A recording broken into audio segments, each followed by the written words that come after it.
Before carving out anything, it is important to do some planning on your block of what is going to be lightest and darkest and some medium values once you print.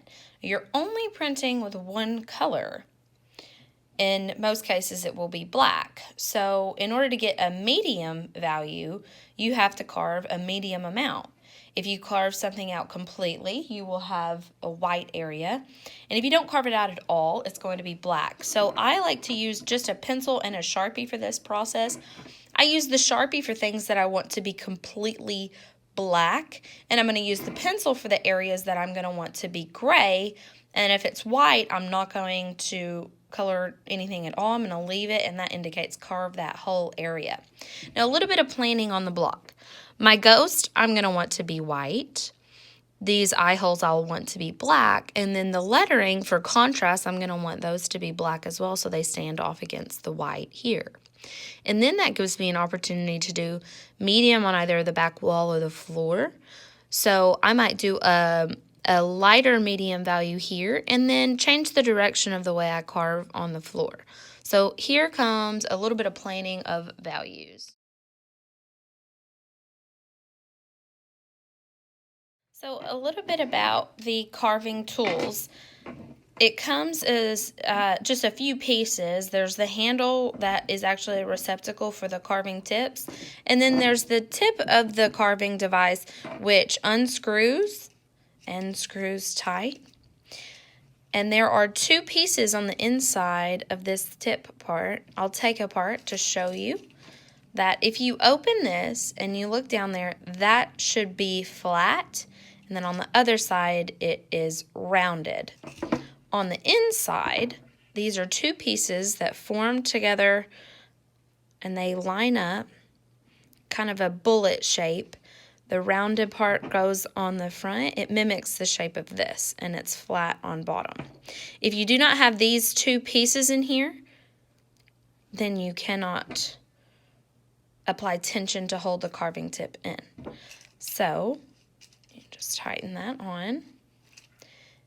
Unscrews at the bottom, or in some designs it just pops off, and you have an assortment of carving tools in here. A lot of students like to start with a more narrow one, so they're removing less of the linoleum, because remember, once you carve it out, you cannot put it back. Now, so select whatever carving tool you'd like to start with and put the others back so they do not get lost. The first tip I tell everyone before they start carving: do not carve out just outlines of your image. You really need to do this planning and think what's going to be light, medium, and dark. You carve what area will be solid white out completely. Don't do just line work, okay? So we're ready to get started carving. So those two pieces that I took out and showed you, this needs to be somewhat loose. Obviously not so loose that it's not attached to the handle. This is the curved part is the part that goes down in between those two pieces. And then on top is the carving device. It's usually going to be shaped like a V or a U with a pointy blade. Tighten just a little bit. You do not have to really screw it in there, okay? And then you're ready to start carving, and you're going to carve away from you, okay? So I am going to start with this area is going to be carved out completely, and then I'm just going to carve. If it's a large area, I wouldn't want to use the smallest blade. So I'm just going to carve my block.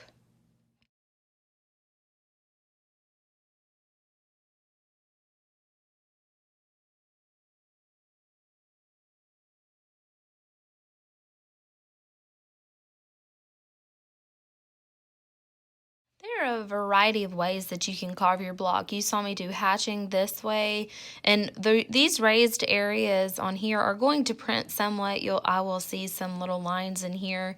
There's cross hatching in the background, and I'm going to show you how you can kind of create just another way, another texture in your carving.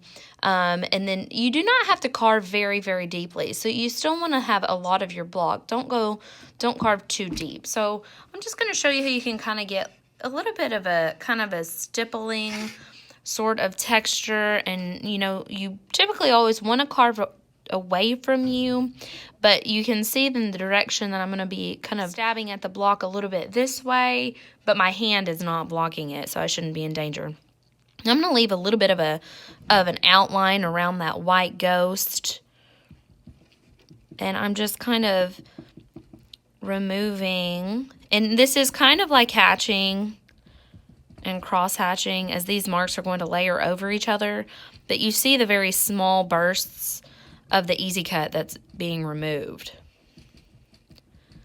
and all layered over each other. So this is going to create a different texture than the ghost, which is good. So this is what's going to give you that contrast, is by carving areas of your block in different ways. If you carve everything the same way, then it's not going to stand out against itself. Before we go to the printing, you're going to make sure that all of these little bits are gone, because you don't want them to end up on your ink slab. It's better to carve less now, because you can go back and do more later. Because once something is carved out, you cannot put it back. So take it slow. Carve less. Like, for example, I fully anticipate this background of this very, very little cross hatching that I did back there. I fully expect to have to go back over that to give it an actual more medium value that's going to stand out against the black word boo. But I'd rather see what it looks like in the proofing stage than to carve it out now and not like it against another area of my image. So I'm pretty much done with this other cross-hatching texture that comes together quite quickly. So my next step is to proof.